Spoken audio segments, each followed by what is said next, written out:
Поради неисполнети ветувања, ароганција или непотизам, премиерот Заев ќе предложи разрешување на неколку министри, заменици министри и директори на државни институции.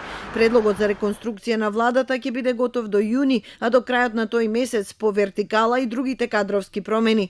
Паралелно, сличен процес ќе се одвива и во партиските структури на СДСМ, најави премиерот по 4-дневниот одмор со пријателите во странство. Главните критериуми ќе бидат тие за кои што се дебатираше во текот на кампањата, за кои што дебатираме и пред вас медиумите, а тоа е ароганцијата, неисполнувањето на одредени очекувања на граѓаните, неагилниот однос на одредени носители на високи функции, секако тука е непотизмот, антикорупцијска тоа што го укажа, сите овие аспекти ќе бидат согледани и верувам дека ќе направиме вистински одлуки и решенија. Овие денови за владината метла, за која вели дека веќе има концепт, Заев ќе разговара со Али Ахметино и со другите лидери од коалицијата. Смета дека и кај нивните кадри има човечки слабости, поради што треба да има промени. Но Дуј останува на ставот дека за кадрите од нивната партија одлучува партијата. Ние имаме политичка влада која ја сочинуваат политичките партии кои што имаат добиено мандат од граѓаните. Не се работи за експертска влада.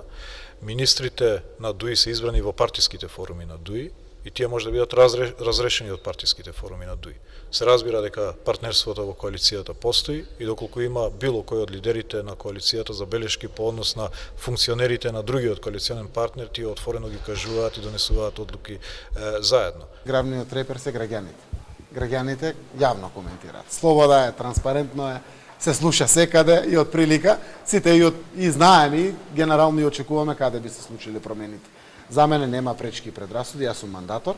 Мојата одговорност е секако да ги согледам овие укажувања на граѓаните, да постапам по нив, да направам соодветни корекции и понатаму самите институции да си постават. Смената на функционерите кои не испорачуваат добри резултати беше најавена пред 3 недели во екот на изборната кампања, иако премиерот Заев не соопшти ниту број, ниту имиња, ниту ресори во кои ќе прави промени. Во јавноста се шпекулира дека реконструкцијата ќе ги зафати ресорите култура, екологија, транспорт, економската сфера, односно секторот инвестиции, а истовремено ќе биде назначен и прв човек во новоформираното Министерство за политички систем и односи меѓу заедниците.